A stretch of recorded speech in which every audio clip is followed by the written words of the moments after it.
Ang tubig ay palagi nating ginagamit sa pang-araw-araw na gawain. Mahalaga ito para mapanatiling malakas ang ating katawan, malinis ang kapaligiran, at masagana ang komunidad. Ngunit kasabay ng pagtaas ng populasyon, tumataas rin ang demand natin sa tubig. Paano ba tinutugunan ng MWSS at concessionaires ang growing demand sa tubig? Ang MWSS, katulong ang dalawang concessionaire, ay gumagawa ng Water Supply Development Program o pagdadagdag sa water infrastructure para doon sa tumataas na demand ng water supply. Ang MWSS ay may ginagawang water supply augmentation projects kasabay ng short-term, medium-term, at long-term water infrastructure projects. Mula noong 2017, marami na tayong naitayong water supply augmentation projects katulad ng deep wells, mobile modular treatment plants, at non-revenue water recovery projects. Para matugunan ang growing demand sa tubig, marami na tayong alternative water sources ang na-implement. Ilang halimbawa nito ay Putatan Water Treatment Plant 3, East Bay Laguna Water Source Project,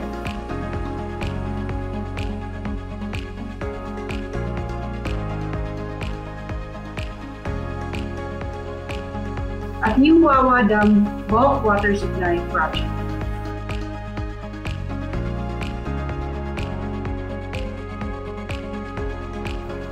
Sa kasalukuyan, dinidevelop namin ang Kaliwa Dam Project na isang medium-term water supply source. Ang supply na manggagaling sa Kaliwa River ay sasapat sa demand hanggang 2037. Nakalatag na rin ang Kaliwa Kanan at Agus River water source. Ito ay long-term water supply development na pagkukunan natin ng supply ng tubig hanggang 2050. Ang ating mga proyekto ay masusing pinag-aaralan at matapat na nakikipag-ugnayan sa ating mga stakeholders para masiguro natin na ito ay resilient, reliable, at socially acceptable sa lahat. Ang mga proyektong ito ay aming legacy sa kasalukuyan at mga susunod na henerasyon. Ano-ano po ba ang challenges na kinakaharap ng MWSS at concessionaire sa pagtatayo ng water infrastructure projects?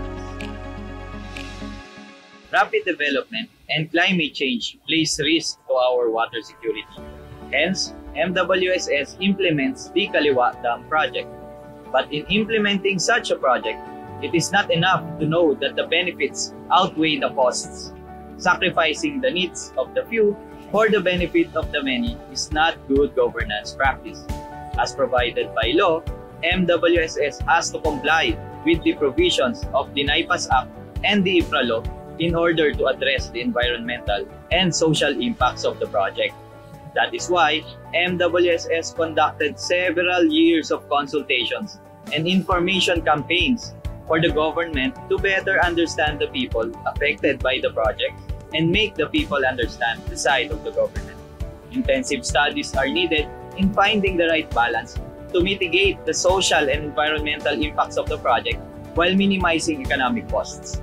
In our experience, implementing a water source project of this magnitude is so challenging that it takes decades of planning and permitting plus several years of construction. That is how important our water resources are. Kahit sa pagpaplano pa lang ng proyekto, marami kaming unique challenges na na-experience. Dahil nga ito ang unang public-private partnership project under Build, Operate, and Transfer contractual arrangement on water supply. During the construction in 2016, we also encountered lots of challenges like flooding at the project site, right-of-way clearance from private property owners, and securing excavation permits from the provincial office, AGUs, and NLEX, since there are main lines that will traverse their respective areas. Dito po, makikita nyo po yung pipe alignment natin crossing the bridge. Ito po yung Bambang Bridge.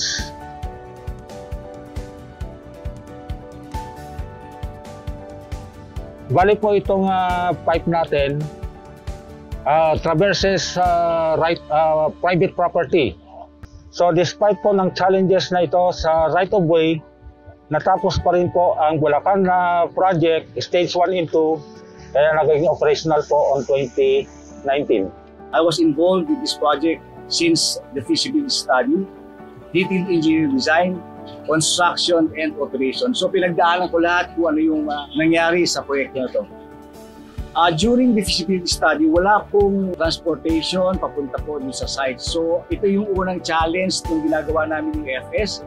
Ang naglalakad kami ng 2 araw, namamangka, umaakit sa bundok, natutulog kung saan-saan hanggat makarating po sa project site. So ganun po yung kahirap ng pagsagawa ng feasibility study para po maibigay po lahat ng technical na pangailangan para sa project.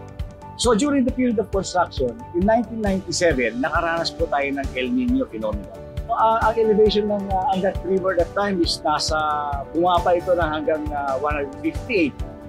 Ang navigable elevation natin sa Angat is 194 para po makaabot tayo dun sa access road patungo po sa project site. So just imagine na yung lahat ng materials natin, lahat ng equipment natin, nililipad ng helicopter to magmula Angat Dam patungo po sa Mapua at sa Sumiray.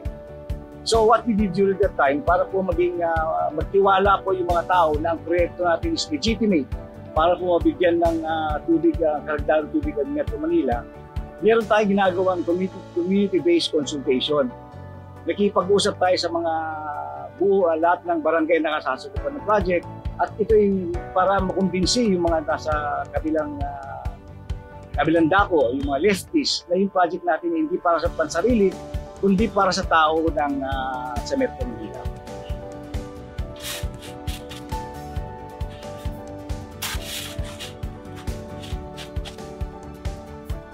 Marami talagang pagsubok na pinagdadaanan ng mga proyekto para tuloy-tuloy ang daloy ng tubig sa ating mga tahanan. Kaya nga pare, kaya bawat patak nito ay dapat natin pagkaingatan. Ano po ang pwede natin gawin para maging sapat ang tubig para sa ating lahat? Maaari nating i-practice ang water conservation katulad ng pag-reuse ng tubig, pagsali sa water conservation outreach campaigns, at pangangalaga sa ating water source. Ano po ang pwede nating gawin para maging sapat ang tubig para sa ating lahat? Ang responsableng paggamit ng tubig ay sustainable, effective, practical at cost-efficient way to ensure water security for all. Kaya mga bata, ngayon pa lang, madaliin natin pahalagahan ng tubig. Dahil tayo rin ang magkikita dito. Tandaan, water security is a collective responsibility. With unity, we can achieve water security